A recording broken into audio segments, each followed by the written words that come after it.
we got a 1959 Corvette. Now, like this style, you know, it's more practical. They were, when the Corvette first came out, like 54, 55, they're too damn small. They got bigger, and then these are, I mean, they're two-seaters, but they got more practical, more room in them.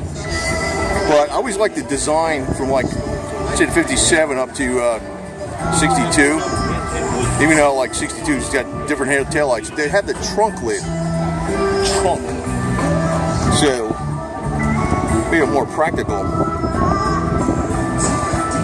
To tell you the truth, the hideaway headlights, when they came out in 63, they were kind of a pain in the ass. They don't always work right.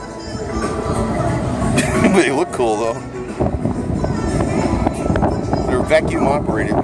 So. Plus, if it's snowing out and the rain is, a lot of times we disconnected that garbage and left them open. Because, like, if it's like rain and ice and snow, like freezing rain and ice and snow, you don't want to mess with those freaking highway headlights on these things, man. Not at all.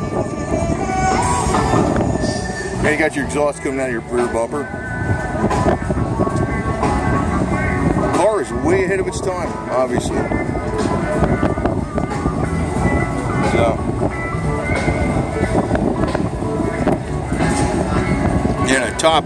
This is a convertible with a hardtop, so it's like fully convertible to total open top.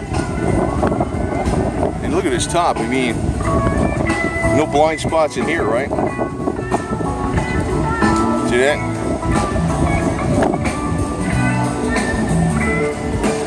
And that's where the passenger holds on for dear life, right when you're taking off.